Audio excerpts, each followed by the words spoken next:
प्रिय विद्यार्थियों, आप लोग का स्वागत है आपके अपने चैनल एसआरएस क्लासेज में। और मैं आज आप लोग को क्लास 12th इंग्लिश का जो पहला चैप्टर है a girl with a basket, जो कि लिखा गया है विलियम सी डगलस जी के द्वारा, तो उसका हिंदी एक्सप्लेनेशन बताने वाला हूँ। तो आपको राइटर के विषय में बता दूं कि विलियम सी डगलस एक अमेरिका का मुख्य न्यायाधीश था सुप्रीम कोर्ट का, और जो कि सन 1950 ईस्वी में भारत भ्रमण करने के लिए आए थे, और उसी समय भारत और पाकिस्तान के बीच बंटवारा हुआ था। तो उस समय की ये घटना है, तो उस समय जो उनके साथ घटना घटी उसी का वर्णन इस चैप्टर में किया गया है। तो चलिए फ्रेंड्स, अब चैप्टर को स्टार्ट करते हैं। प्रिय विद्यार्थियों, आथर विलियम सी डगलस जी लिखते हैं कि I had left new Delhi for the Himalayas. मैं नई दिल्ली से हिमालय के लिए चल चुका था। I was going as far as Bareilly. By train, मैं बरेली तक ट्रेन द्वारा। And then by car to Ranikhet, और फिर रानीखेत कार द्वारा गया था। और फिर देखिए रानीखेत के बाद डैश है, और अगली लाइन में पोएट ने बताया है, सॉरी आथर ने बताया है कि जब आथर इंडिया आए थे उस समय रानीखेत क्या था। An old British army hill station, पुरानी अंग्रेजी सेना की पहाड़ी छावनी था रानीखेत। रानीखेत क्या था? पुरानी अंग्रेजी सेना की पहाड़ी छावनी था। Located on A 6000 foot ridge, ridge मतलब ऊंचाई, जो कि 6000 फुट की ऊंचाई पर स्थित था। Opposite A 120 mile stretch of snow capped Himalayas, किसकी ऊंचाई पर था? जो कि 120 मील बर्फ से ढका हुआ जो हिमालय है वो फैला हुआ था, उसके दूसरी ओर। फिर एक बार बताओ फ्रेंड आपको कि जो रानीखेत था वो पुरानी अंग्रेजी सेना की पहाड़ी छावनी था, जो कि बर्फ से ढके हुए हिमालय के दूसरी ओर 6000 फीट की ऊंचाई पर स्थित था। प्रिय विद्यार्थियों, चलिए एक बार फिर रिपीट करते हैं। आथर ने लिखा है कि मैं नई दिल्ली से हिमालय के लिए चल चुका था। मैं बरेली तक ट्रेन द्वारा और फिर रानीखेत तक कार द्वारा गया था। और रानीखेत क्या था? जब आथर आए थे इंडिया तो उस समय रानीखेत अंग्रेजी सेना की पहाड़ी छावनी था, जो कि 6000 फुट की ऊंचाई पर स्थित था, जो हिमालय 120 मील बर्फ से ढका हुआ था, उसी के दूसरी ओर 6000 फुट की ऊंचाई पर स्थित था। मैं आपको बताऊं कि रानीखेत पुरानी अंग्रेजी सेना की पहाड़ी छावनी था, जो कि हिमालय 120 मील बर्फ से ढका हुआ था, उसके दूसरी ओर 6000 फुट की ऊंचाई पर स्थित था। The train was slow, train की गति धीमी थी। And it stopped at all the way stations, और रास्ते में पड़ने वाले प्रत्येक स्टेशन पर रुकती थी। एट एवरी स्टॉप, और प्रत्येक स्टॉप पर। I swung open the door of my compartment, मैं अपने कंपार्टमेंट का दरवाज़ा खोल देता था। एंड वॉकड द प्लेटफॉर्म, और प्लेटफॉर्म पर घूम लेता था। फिर एक बार रिपीट करते हैं फ्रेंड्स। ट्रेन की गति धीमी थी और ट्रेन रास्ते में पड़ने वाले प्रत्येक स्टेशन पर रुकती थी, और प्रत्येक प्रत्येक स्टॉप पर मैं अपने कंपार्टमेंट का दरवाज़ा खोलकर और प्लेटफार्म पर घूम लेता था। The platforms were packed with people, और जो प्लेटफार्म थे वो लोगों से भरे हुए थे, जिसमें सिख, मुस्लिम, हिंदू, सोल्जर्स मतलब सिपाही, मर्चेंट्स मतलब व्यापारी, प्रीस्ट्स मतलब पुजारी, पोर्टर्स मतलब कुली, बेगर्स मतलब भिखारी, हाकर्स मतलब फेरी वाले थे। फिर एक बार रिपीट करें। The platform were packed with people, जो प्लेटफार्म थे वो लोगों से भरे हुए थे, जिसमें सिख, मुस्लिम, हिंदू, सिपाही, व्यापारी, पुजारी, कुली, कुली उसको बोलते हैं जो सामान ढोते हैं, और भिखारी और हाकर फेरी वाले थे। Almost every one was barefoot and dressed in loose white garments, barefoot मतलब नंगे पाँव। Almost every one was barefoot, लगभग सभी लोग नंगे पाँव थे। And dressed in loose white garments, और सभी लोग ढीले ढाले सफ़ेद कपड़े पहने थे। I would ask at least 3 people लगभग मुझे 3 लोगों से मैंने बातें किया था before I could find one who speak English. फिर मुझे कोई ऐसा व्यक्ति मिलता था जो कि अंग्रेजी बोल सकता था। फिर विद्यार्थियों, फिर मैं एक बार रिपीट करूं कि जो प्लेटफॉर्म थे वो लोगों से ठसाठस भरे हुए थे, जिनमें सिख, हिंदू, व्यापारी, पुजारी, कुली, भिखारी तथा फेरी वाले थे। लगभग सभी नंगे पांव थे और ढीले ढाले सफ़ेद कपड़े पहने हुए थे। मुझे कम से कम 3 लोगों से बात करना पड़ा था, तब मुझे कोई ऐसा व्यक्ति मिलता था जो कि अंग्रेजी बोल सकता था। और प्रिय विद्यार्थियों, पिछले पैराग्राफ में हम लोगों ने देखा कि लेखक लगभग 3 लोगों से बातें करता था, तो उसे कोई एक ऐसा व्यक्ति मिलता था जो कि अंग्रेजी जानता हो। We would talk world affairs and every major topic the news of the day produced. और लेखक ने लिखा है कि हम लोग सांसारिक मामलों पर बातें करते, और जो उस दिन का अखबार छपता था, अखबार न्यूज़ थी, उस न्यूज़ के महत्वपूर्ण बिंदु पर बातें किए। इन दिस वे, और इस प्रकार, I was trying to get a feel of the pulse of the nation, मैं राष्ट्र के जो नब्ज है उसको पहचानने की कोशिश कर रहा था। किस प्रकार? चेकिंग ओपिनियन, लोगों की राय, and against official attitudes and report, और जो सरकारी दृष्टिकोण से रिपोर्ट से लोगों के विचारों की तुलना करके, और जो मैं राष्ट्र की नब्ज थी उसे टटोलने का प्रयास कर रहा था। फिर एक बार रिपीट करें friends. In this way I was trying to get a feel of the pulse of the nation, और इस प्रकार मैं लोगों से बात करके मैं राष्ट्र की नब्ज को पहचानने की कोशिश कर रहा था। Checking opinion against official attitudes and reports, लोगों की राय से सरकारी दृष्टिकोण की तुलना करके, जैसे मान लीजिए लोगों के विचार क्या हैं और आखिर जो सरकारी रिजल्ट क्या है, गवर्नमेंट के क्या न्यूज़ थे, उससे तुलना करके, और जो देश है उसके बारे में राइटर जानना चाहता था। The route lay through one of the richest of India's agricultural areas. Route मतलब रास्ता। वह रास्ता भारत के सबसे अधिक उपजाऊ कृषि क्षेत्रों से होकर था। This was the plain of the upper Ganga river. वह रास्ता वह जो गंगा नदी का ऊपरी भाग था।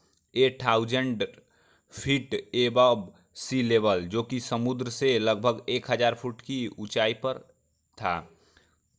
बट ट्रॉपिकल, लेकिन उष्णकटिबंधी था। तो मैं आपको बता दूं, उष्णकटिबंधी वो होता है जहाँ खूब गर्मी व बरसात पड़ती हो, तो वो उष्णकटिबंधी था। Ganga was brown silt swollen with flood waters.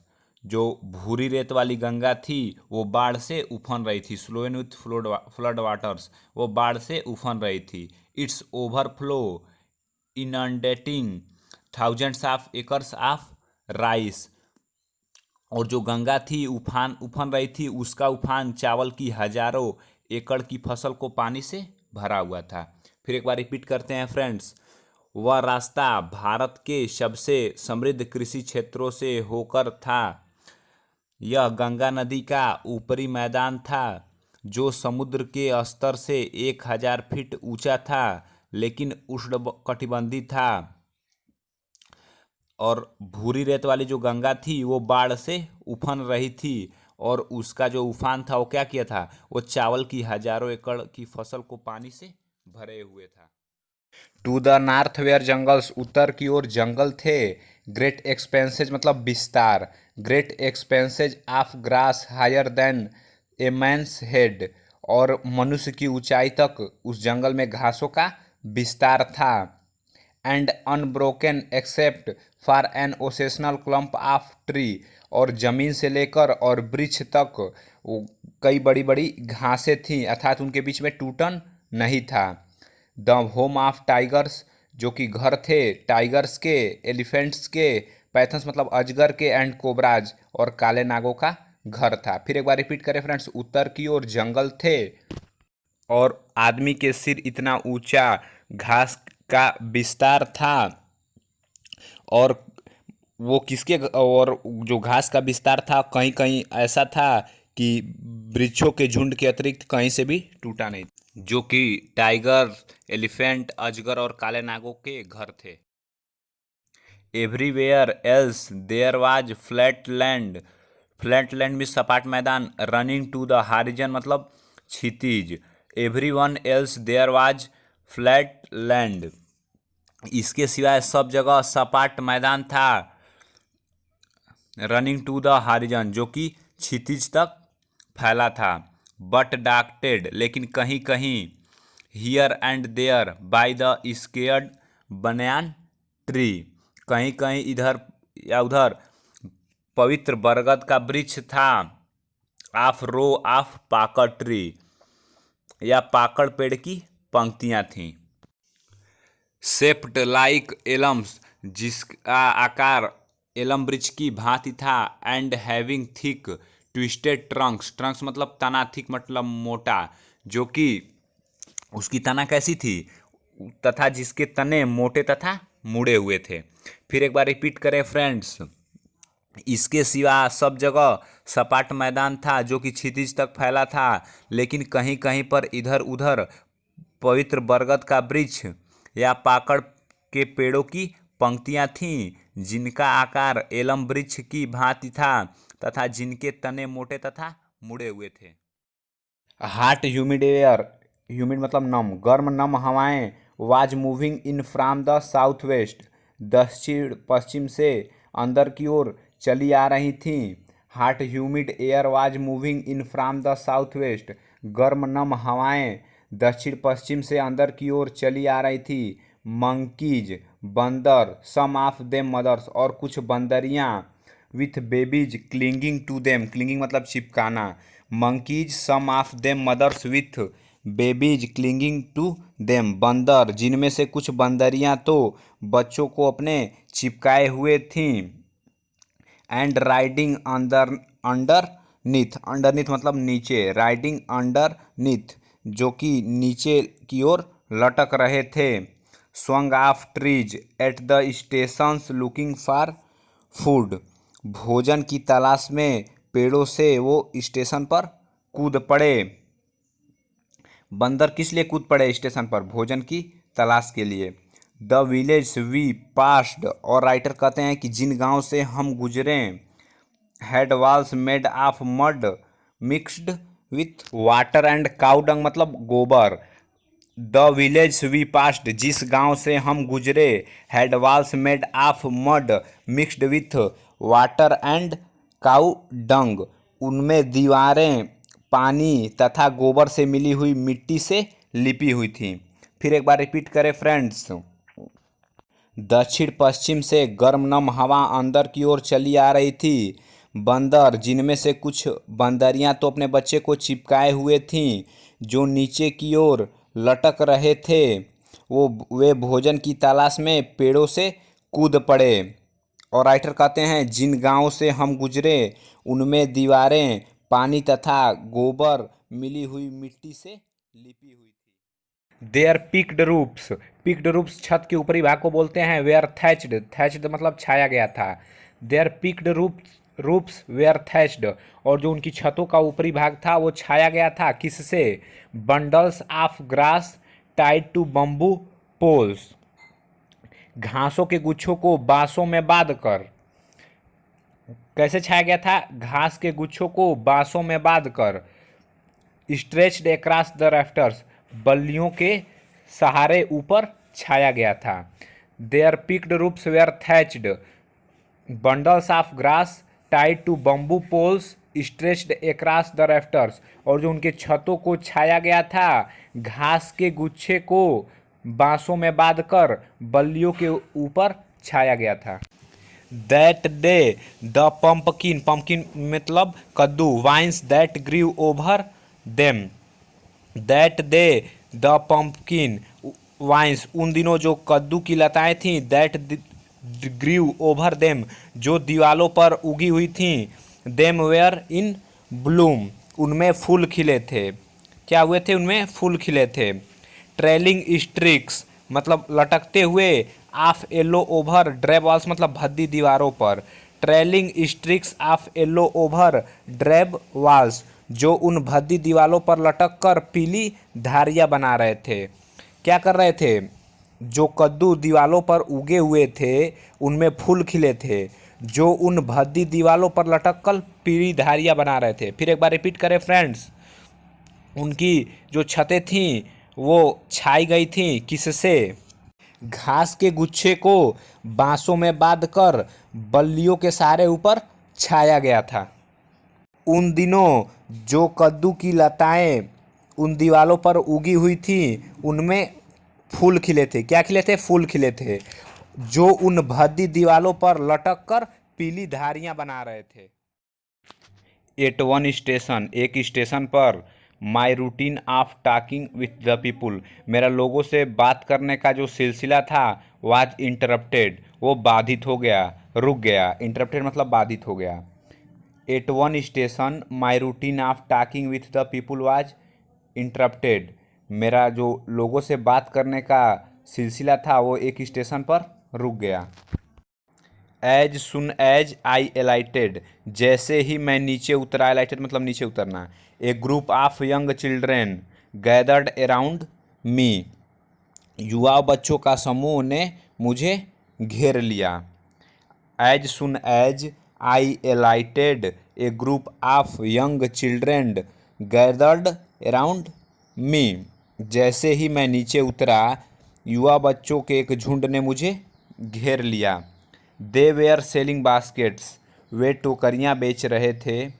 देखिए अब डैश लगा, इसका मतलब वो टोकरी किससे बनी हुई थी? हैंडवेन, हाथ की बनी हुई टोकरी थी। रीड बास्केट्स, सरकंडे की बनी टोकरी थी। With simple designs and pattern, जो कि साधारण डिजाइन और नमूने उस पर बनाए गए थे। दे हेल्ड द बास्केट्स हाई, वो जो टोकरी को ऊपर उठाकर साउटिंग वर्ड्स, जो शब्द चिल्ला रहे थे। आई डिड नॉट नो, मैं उनके शब्दों को नहीं समझा। बट कन्वेइंग अनमिस्टेकेबली देयर डिजायर, लेकिन उनकी इच्छा जो थी वो बिल्कुल स्पष्ट रूप से अभिव्यक्त हो रही थी। हेल्ड मतलब ऊपर उठाना, और साउटिंग मतलब चिल्लाना, और अनमिस्टेकेबली मतलब अभिव्यक्त हो रही थी स्पष्ट रूप से, और कन्वेइंग मतलब कहना, डिजायर मतलब इच्छा। फिर एक बार रिपीट करते हैं। दे हेल्ड द बास्केट्स हाई, वो टोकरी को ऊपर उठाकर साउटिंग वर्ड्स, जो शब्द चिल्ला रहे थे। आई डिड नॉट नो, मैं उनके शब्द को नहीं समझा। बट कन्वेइंग अनमिस्टेकेबली देयर डिजायर, लेकिन जो उनकी इच्छा थी वो स्पष्ट रूप से अभिव्यक्त हो रही थी। फिर एक बार रिपीट करते हैं फ्रेंड्स। आथर कहते हैं एक स्टेशन पर लोगों से बात करने का मेरा सिलसिला रुक गया, जैसे ही मैं नीचे उतरा युवाओं बच्चों के एक झुंड ने मुझे घेर लिया। वे टोकरियां बेच रहे थे, जो कि टोकरियां हाथ से बनी हुई थी, सरकंडे से बनी हुई थी, और उन टोकरियों पर साधारण डिजाइन और नमूने बनाए गए थे। और टोकरियों को ऊपर उठाकर जो शब्द वे चिल्ला रहे थे उनके शब्द को मैं नहीं समझा। क्यों नहीं समझा? क्योंकि पोएट को इंग्लिश आती थी, उसे हिंदी तो आती नहीं थी। किंतु उनकी जो पोएट कहते हैं, सॉरी आथर कहते हैं कि जो उनकी इच्छा थी वो बिल्कुल स्पष्ट रूप से अभिव्यक्त हो रही थी। दीज वेयर रिफ्यूजी चिल्ड्रेन, वे शरणार्थी बालक थे। When partition between India and Pakistan was decreed, जब भारत और पाकिस्तान के बीच बंटवारा हुआ। Hundred of thousands of people, लाखों लोग। पुल्ड अप देयर रूट्स, अपने पुराने घर को छोड़ दिए। पुल्ड अप देयर रूट्स मतलब अपने पुराने घर को छोड़ना। एंड चेंज देयर रेजिडेंसेस, और अपना निवास स्थान बदल दिया। फिर एक बार रिपीट करते हैं फ्रेंड्स। वे शरणार्थी बालक थे, जब भारत और पाकिस्तान के बीच बंटवारा हुआ तो लाखों लोगों ने अपने पुराने घर को छोड़ दिया और नया घर खोजे, अर्थात नया निवास स्थान बना लिया। 9 million people left Pakistan, 90 lakh लोगों ने पाकिस्तान को छोड़ दिया। एंड केम टू इंडिया, और भारत आ गए। और क्यों आ गए? Driven by the fear of religious fanaticism, वो धर्मांधता के डर से वो 90 लाख लोग पाकिस्तान को छोड़कर भारत आ गए। धर्मांधता मतलब मैं आपको एक्सप्लेन करूँ, धर्म परिवर्तन की डर से। फिर एक बार रिपीट करें फ्रेंड्स। वे शरणार्थी बालक थे। जब भारत और पाकिस्तान के बीच बंटवारा हुआ तो लाखों लोगों ने अपना पुराने घर को छोड़ दिए और नए निवास स्थान खोज लिए। और 90 लाख लोग पाकिस्तान से भारत आए। और क्यों आए? वो धर्मांतरता के डर से, धर्म परिवर्तन के डर से 90 लाख लोग पाकिस्तान को छोड़कर भारत चले आए। They were poor people to start with. जब ये लोग अपनी यात्रा आरंभ किए थे तो ये लोग पहले से ही गरीब थे। They were poorer as they began their long trek. Trek मतलब पैदल यात्रा। दे वेयर पुअरर, वे गरीब हो गए। As they began their long track, जब अपनी पैदल यात्रा तय कर रहे थे तो पैदल यात्रा करने के कारण वे लोग और भी गरीब होते गए। For all they could carry was a bit of food, क्योंकि वे लोग केवल थोड़ा सा खाना लिए थे। एंड ए फ्यू बिलोंगिंग, और उससे कुछ रिलेटेड चीज़ें लिए हुए थे। सुन दे वेयर आउट ऑफ फूड, और उनके जो खाना था वो शीघ्र ही समाप्त हो गया। A few days after they started, और कुछ दिन बाद जब वे चले। They began to fall by the wayside from the weakness of hunger, तो कुछ लोग भूख के कारण रास्तों के किनारे गिरने लगे। And died where they fell, और जहाँ वे गिरे वहीं वे मर गए। फिर एक बार रिपीट करें friend. A few days after they started, कुछ दिनों बाद जब वे चले। दे बिगेन टू फॉल, वे गिरने लगे। Bye the wayside from the weakness of hunger, तो भूख के कारण जो कमजोरी हो गई, उसी की कमजोरी के कारण रास्तों के किनारे गिरने लगे। And died where they fell, और जहाँ वे गिरे वहीं मर गए। फिर एक बार रिपीट करें फ्रेंड्स। वे आरंभ में ही वे लोग गरीब थे। अपनी पैदल यात्रा पर चलते हुए यह लोग और भी गरीब हो गए, क्योंकि जो कुछ भी वो ला सके वह थोड़ा सा खाना और थोड़ी सी चीज़ें थीं। शीघ्र ही उनका खाना पीना समाप्त हो गया। कुछ दिनों बाद जब वे चले तो भूख की कमजोरी से वे सड़क के किनारे पर गिरने लगे तथा जहाँ वे गिरे वहीं मर गए। The children selling basket were son and daughters of their refugees, टोकरी बेचने वाले बच्चे इन शरणार्थियों के पुत्र पुत्रियां थे। किनके? जो लोग धर्म अंधता के डर से और पाकिस्तान से भारत आए थे, उन्हीं के पुत्र पुत्रियां थे जो टोकरियां बेच रहे थे, बच्चे और बच्चियां। दे वे आर देयर पेरेंट्स, या उनके माता पिता। आर रिलेटिव्स, या उनके रिश्तेदार। Had gathered in the cities, शहरों में इकट्ठा हो गए थे। सेटिंग अप स्टॉल्स, छोटी दुकानें लगाकर। मैन्युफैक्चरिंग सिंपल आर्टिकल्स, साधारण वस्तुएं बनाकर, जैसे टोकरियाँ, वो बांस का फैन बनता है, ऐसी वस्तुएं बनाकर। Trying to make a living in markets, अपनी आज रोजी कमाने की चेष्टा कर रहे थे। ऑलरेडी ओवर क्राउडेड, कहाँ पे? पहले से ही भीड़ भाड़ वाले बाजारों में इन वस्तुओं को बेचकर। फिर एक बार रिपीट करें friends. Setting up stalls, manufacturing simple articles, trying to make a living in markets, already over crowded. Writer क्या कहना चाह रहा है? राइटर ये कह रहे हैं कि वे लोग छोटी खुली दुकानें लगाकर, साधारण वस्तुएं बनाकर, वे लोग पहले से ही बेहद भीड़ भाड़ वाले बाजारों में उन्हें बेचकर अपनी रोजी कमाने की चेष्टा कर रहे थे। They lived in cloth and grass, वे घास की और या कपड़े की जो बनी हुई छप्पर थी उसमें रहते थे। शेड्स, उसी की छाया में। दैट लाइन द स्ट्रीट, जो कि सड़कों के किनारे से लगे हुए थे, माने दोनों तरफ।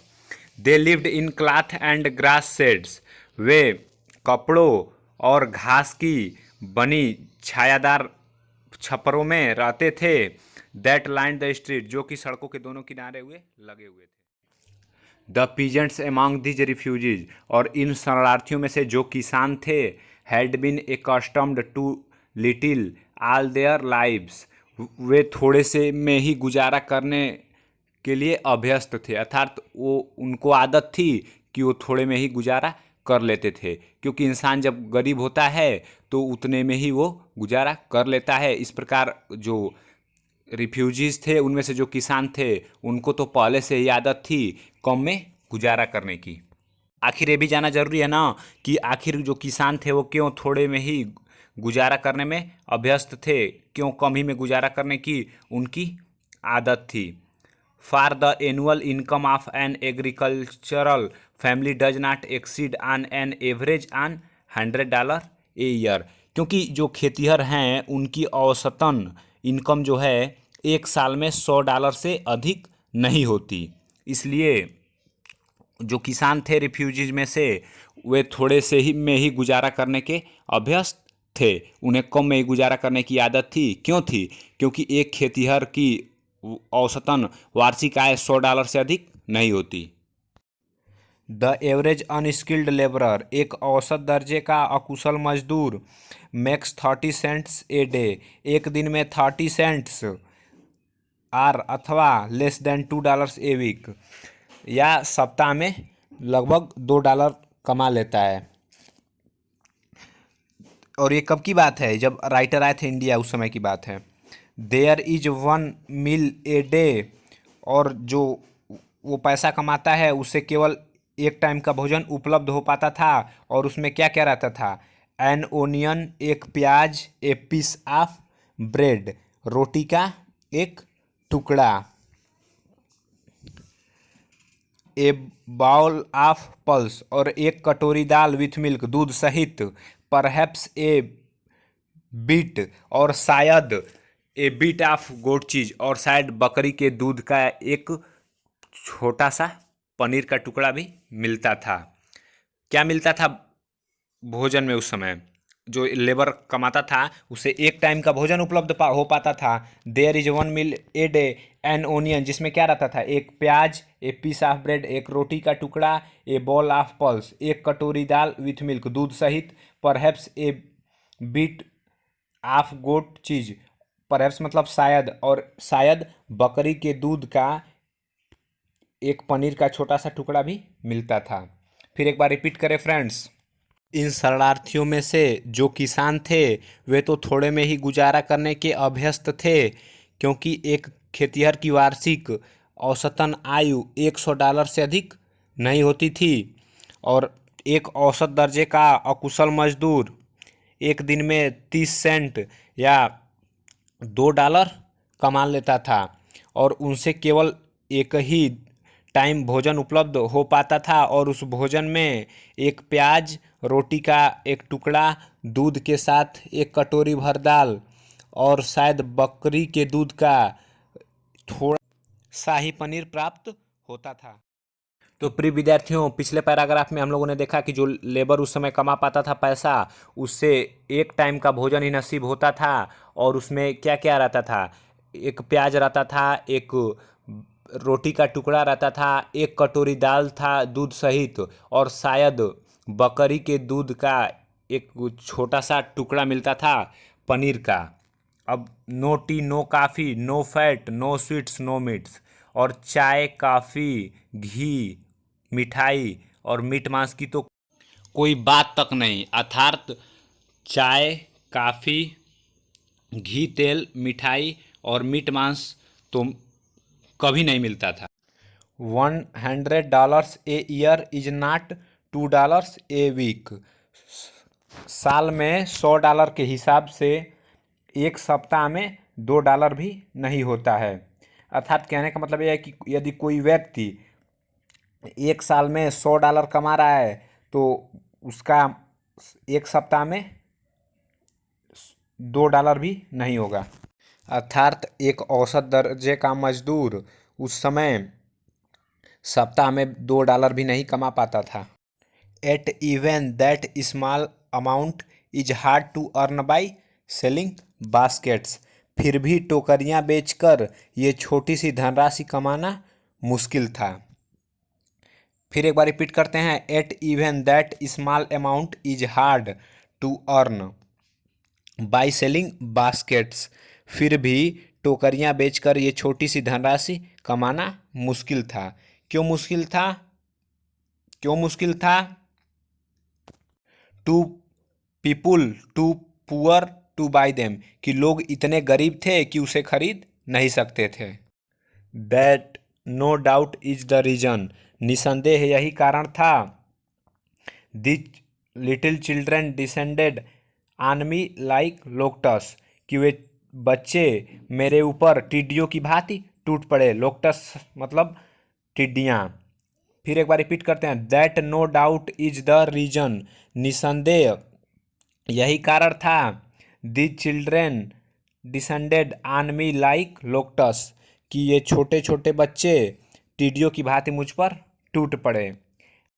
आई एन अमेरिकन, मैं अमेरिकन था। Was doubtless the most promising market, और उनकी नज़रों में मैं सबसे अच्छा ग्राहक था। दे हैड सीन, जितने ग्राहक को उसने अभी तक उन लोगों ने देखा था, उनकी नज़रों में मैं तब तक का सबसे अच्छा ग्राहक था। $100 के हिसाब से प्रति सप्ताह ये लोग $2 भी नहीं कमा पाते थे, और फिर भी टोकरियां बेचकर ये छोटी सी धनराशि कमाना उनके लिए ये भी मुश्किल था। क्यों मुश्किल था? क्योंकि लोग इतने गरीब थे कि उन टोकरियों को खरीद नहीं सकते थे, और निसंदेह यही कारण था कि वे बच्चे मेरे ऊपर टिड्डियों की भांति टूट पड़े, क्योंकि मैं अमेरिकन था और उनकी नज़रों में अब तक देखा गया निसंदेह सबसे अच्छा ग्राहक था। I bought one tiny basket for a few annas, मैंने कुछ आनों में एक छोटी सी टोकरी खरीदी। Another fruit basket for a bit more, और उससे कुछ अधिक आने में एक फल रखने वाली टोकरी खरीदी। I bought one tiny basket for a few annas, मैंने कुछ आनों में एक छोटी सी टोकरी खरीदी। Another fruit basket for A bit more, और उससे कुछ अधिक आने में एक फल रखने वाली टोकरी खरीदी। A beautiful waste paper baskets for a rupee, और रद्दी कागज रखने वाली एक सुंदर सी टोकरी मैंने ₹1 में खरीदी। A lovely sewing basket for a rupee, sewing मतलब सिलाई का सामान रखने वाला। A lovely sewing basket for a rupee, और ₹1 में सिलाई मशीन का जो सामान है रखने वाली एक टोकरी खरीदी। A few fans for an anna or two a piece, और मैंने कुछ आनों में कुछ पंखे खरीदे थे। माई आर्म वेयर फिलेड, और मेरी बाहें भर गई थी। And I had not spent 50 cents, और मैंने अभी 50 सेंट्स भी नहीं खर्च किए थे कि मेरी बाहें भर गई थी। फिर एक बार रिपीट करें फ्रेंड्स, मैंने कुछ आनों में एक छोटी सी टोकरी खरीदी, और उससे कुछ अधिक आनों में एक फल रखने वाली टोकरी खरीदी, और ₹1 में रद्दी कागज रखने वाली एक सुंदर टोकरी खरीदा, और ₹1 में सिलाई मशीन का सामान रखने वाली प्यारी सी टोकरी खरीदा। एक या दो आनों में कुछ पंखे खरीदे थे। मेरी बाहें भर गई थी, और मैंने अभी 50 सेंट भी नहीं खर्च किए थे। और प्रिय विद्यार्थियों, राइटर सेंट्स क्यों लिखे हैं? क्योंकि ये अमेरिकन मुद्रा है, और जो राइटर थे वो कहाँ के थे? वो अमेरिकन थे। The children passed in shouting their wares, बच्चे अपनी सामान की आवाज़ लगाते हुए आते चले गए। कौन सी आवाज़? जो दाम बेचने के लिए, कोई सामान बेचने के लिए बोली जाती है वो आवाज़। The children passed in shouting their wares, बच्चे अपने सामान की आवाज़ लगाते हुए चले गए। आई वाज ए प्रिजनर, मैं कैदी की तरह कंप्लीटली सराउंडेड, घिरा हुआ था। I was a prisoner completely surrounded, मैं एक कैदी की तरह घिरा हुआ था। अनेबल टू मूव, हिल भी नहीं सकता था। मैं एक कैदी की तरह घिरा हुआ था, अनेबल टू मूव, और हिल भी नहीं सकता था। The most diligent aggressive vendor, और उसमें सबसे आक्रामक विक्रेता was a beautiful girl of 9, एक 9 वर्ष की बालिका थी। Right in front of me, जो कि मेरे ठीक सामने खड़ी थी।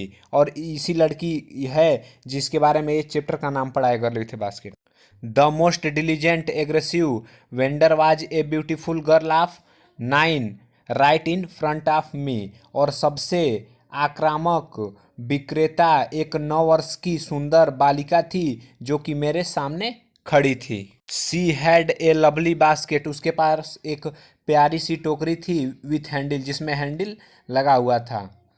And she wanted a rupee and half for it, और वह उसके लिए 1.5 रुपये चाहती थी।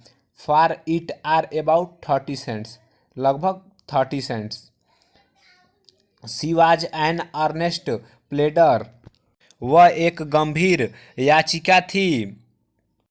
There were tears in her eyes, और उसकी आंखों में आंसू थे।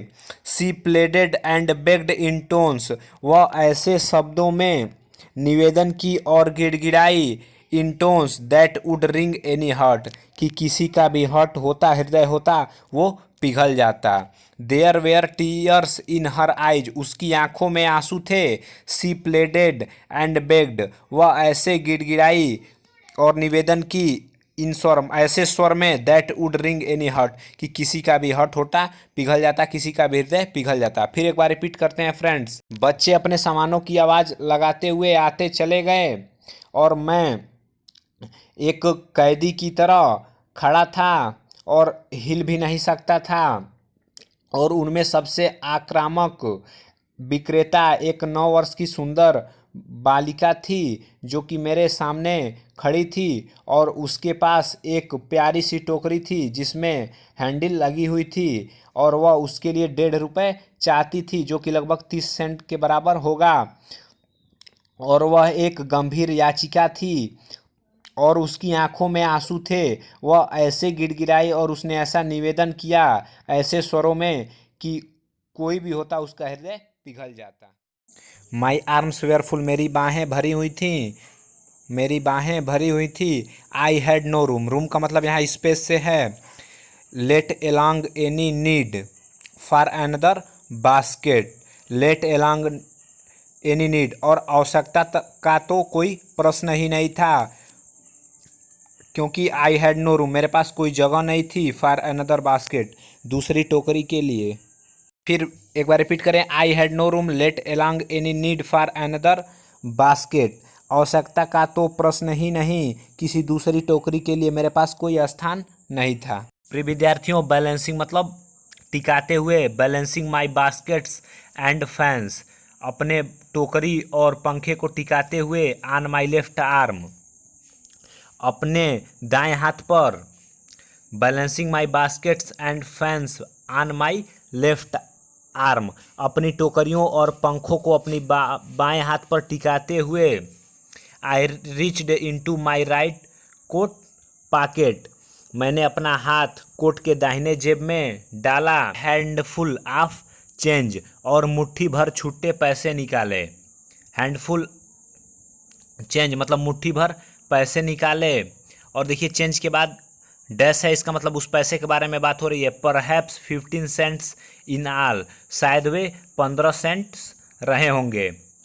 आई deposited in the basket that the young girl held, और मैं उन छुट्टे पैसों को उस लड़की के टोकरी में डाल दिया। इम्प्लोरिंगली बिफोर मी, जो कि मेरे सामने याचनापूर्ण ढंग से लिए खड़ी थी। फिर एक बार रिपीट करें friends. I deposited in the basket that the young girl held imploringly before me. Writer कहते हैं कि जो छुट्टा पैसा निकाले वो अपनी जेब से, जिसे वे छोटी बच्ची की टोकरी में डाल दिए, जो कि उनके सामने याचनापूर्ण ढंग से टोकरी को लिए खड़ी थी। I tried to explain that, मैंने उसे समझाने की कोशिश की। That I could not buy the baskets, कि मैं उसकी टोकरी नहीं खरीद सकता। But extended the gratuity as a substitute, बल्कि ये पैसे मैं उसे उपहार के बदले या दान के बदले में दे रहा हूँ। फिर एक बार रिपीट करें फ्रेंड्स। जो विलियम सी डगलस जी कहते हैं कि उनकी बाहें भरी हुई थीं, आवश्यकता का तो प्रश्न ही नहीं, किसी दूसरी टोकरी के लिए मेरे पास कोई स्थान ही नहीं था। अर्थात टोकरी रखने के लिए कोई उनके पास जगह नहीं थी। मैंने अपना हाथ कोट के दाहिने जेब में डाला और मुट्ठी भर छुट्टे पैसे निकाले, और शायद वे कुल 15 सेंट्स रहे होंगे और जिसे मैं छोटी बच्ची की टोकरी में डाल दिया, जो कि मेरे सामने याचनापूर्ण ढंग से टोकरी लिए खड़ी थी। उसी टोकरी में मैंने उस सेंट्स को डाल दिया। मैंने उसे समझाने की कोशिश की कि मैं उसकी टोकरी नहीं खरीद सकता था, बल्कि ये पैसे मैं उसे उपहार के बदले में या दान के बदले में दे रहा हूँ। आई रियलाइज्ड एट वंस, मैंने तुरंत यह अनुभव किया, what offence I had given, कि यह मुझसे क्या अपराध हो गया। I realised at once what offence I had given, मैंने तुरंत यह अनुभव किया कि यह मुझसे क्या अपराध हो गया। दिस चाइल्ड ऑफ 9, वह 9 वर्ष की बच्ची, ड्रेस्ड इन रैग्स, जो कि फटे पुराने कपड़ों में थी, and on the edge of starvation, और वो भुखमरी के कगार पर थी। रेज्ड हर चिन, उसने अपना सर उठाया। रीच्ड इनटू द बास्केट्स, और अपना हाथ टोकरी में डाली। And with all the pride, और बड़े ही गर्व के साथ, एंड ग्रेसियसनेस एक of a lady handed the money back to me, एक सम्मानित महिला की भांति उसने वो पैसे मुझे लौटा दिए। एज ऑफ स्टारवेशन मतलब भुखमरी के कगार पर, और चिन्ह मतलब होता है ठुड्डी, लेकिन यहाँ सर से अर्थ लिया जाएगा। फिर एक बार रिपीट करते हैं। This child of 9 dressed in rags and on the edge of starvation raised her chin, reached into the baskets, and with all the pride and graciousness of a lady handed the money back to me. वह 9 वर्ष की बच्ची जो फटे पुराने कपड़ों में थी और भूखमरी के कगार पर थी, उसने अपना चेहरा उठाया और अपनी हाथ टोकरी में डाली और एक सम्मानित महिला की तरह बड़े ही गर्व के साथ वह पैसे मुझे वापस दे दिए। There was only one thing I could do, अब मैं केवल एक ही काम कर सकता था। क्या कर सकता था? अब मैं केवल एक ही कार्य कर सकता था। I bought the basket, मैंने उसकी टोकरी खरीद ली। She wiped her eyes, उसने अपने आंसू पोंछ डाले। Smiled and dashed down the platform, मुस्कुराई तथा प्लेटफार्म की ओर दौड़ती हुई चली गई। हेडेड फॉर सम ग्रास हट, किसी घास की बनी झोपड़ी में जाने के लिए। That would have at least 30 cents that night, और उस रात उस लड़की के पास कम से कम 3 सेंट्स रहे होंगे। फिर एक बार रिपीट करते हैं। सी वाइप्ड हर आइज, उसने अपने आंसू पोछे। Smiled and dashed down the platform, मुस्कुराई और प्लेटफार्म की ओर दौड़ती चली गई। हेडेड फॉर सम ग्रास हट, किसी घास की बनी झोपड़ी में जाने के लिए। That would have at least 30 cents that night, और उस लड़की के पास उस रात को लगभग 30 सेंट्स रहे होंगे। फिर एक बार रिपीट करते हैं फ्रेंड्स कि मैंने तुरंत यह अनुभव किया कि मुझसे यह क्या अपराध हो गया।